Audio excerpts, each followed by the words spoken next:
Gaza നഗരത്തിലേക്ക് Israel ആക്രമണം വ്യാപിപ്പിക്കുകയാണ്. ഗസയിലെ നേർക്കാഴ്ചകൾ 24 പ്രൈം ടൈമിൽ ഇന്നലെ ഗസയിലെ നാസർ ആശുപത്രിയിൽ ജോലി ചെയ്യുന്ന മലയാളിയായ മുൻ deputy superintendent of Thiruvananthapuram medical college doctor S Santhosh Kumar പങ്കുവച്ചു. ചോര വാർന്നെത്തുന്ന രോഗികളെ കിടത്താൻ കിടക്ക പോലുമില്ലാതെ ബുദ്ധിമുട്ടുന്നതിൻ്റെ വിവരങ്ങളാണ് ഡോക്ടർ സന്തോഷ് കുമാർ പറഞ്ഞത്. ഇന്നലെ ഉച്ചയ്ക്ക് ഏതാണ്ട് ഒരു 3 മണി സമയത്താണ് ഈ ഡോക്ടർ സന്തോഷ് കുമാർ എന്നോട് സംസാരിക്കുന്നത്. എനിക്കൊരു സന്ദേശം അയക്കുകയായിരുന്നു. 2.5 മണിക്കൂർ സമയവ്യത്യാസമുണ്ട്. ഞാൻ പറഞ്ഞു അങ്ങനെയാണെങ്കിൽ അങ്ങ് ഈ പറയുന്ന കാര്യങ്ങളൊക്കെ പ്രേക്ഷകരോട് പങ്കുവെച്ചുകൂടെ എന്ന് ചോദിക്കുമ്പോൾ അദ്ദേഹം പറഞ്ഞതാണ് പ്രൈം ടൈമിൽ വരാം. ഇന്നലെ പ്രൈം ടൈമിൽ അദ്ദേഹം സംസാരിച്ചു. ശരിക്കും നമ്മൾ നടുങ്ങിപ്പോകുന്ന വിവരങ്ങളാണ് ഡോക്ടർ സന്തോഷ് കുമാർ വെളിപ്പെടുത്തിയത്. ചിലതൊക്കെ നമുക്ക് ടെലിവിഷനിലൂടെ പറയാൻ പോലും പറ്റാത്ത കാര്യങ്ങളാണ്.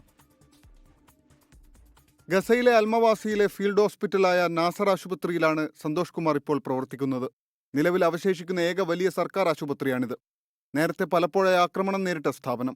ആശുപത്രിക്ക് മേൽ ബോംബ് വർഷിച്ച് 500-ലധികം ആളുകൾ മരിച്ചിട്ടുണ്ട്.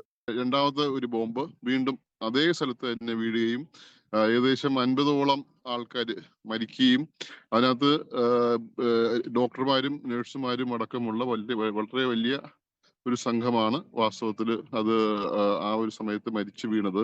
1 മാസത്തിലധികമായി ഡോക്ടർ സന്തോഷ് കുമാർ പ്രവർത്തിക്കുന്ന നാസർ ആശുപത്രിയുടെ കാഷ്വാലിറ്റിയിലെ റെഡ് ഏരിയയിൽ മാത്രം 150-ലധികം ആളുകളാണ് ഇപ്പോഴുള്ളത്. ലഭ്യമാകുന്ന സംവിധാനങ്ങൾ വെച്ച് പരിമിതമായ ചികിത്സ മാത്രമാണ് നൽകുന്നതെന്നും ഡോക്ടർ സന്തോഷ്.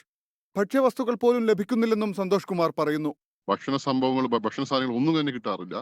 അപ്പോൾ ഭക്ഷണ സാധനങ്ങൾക്കാണ് അതിഭയങ്കരമായ വിലയുമാണ്.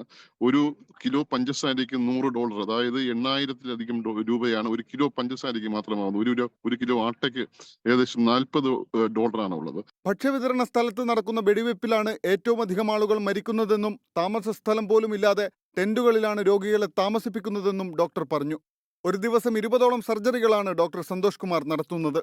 ഗസ സിറ്റിയിൽ നടക്കുന്ന കടുത്ത സൈനികാക്രമണത്തിൽ നിന്ന് രക്ഷപ്പെട്ടു വരുന്നവരാണ് നാസർ ആശുപത്രിയിൽ ചികിത്സയ്ക്കെത്തുന്നത്. News desk 24.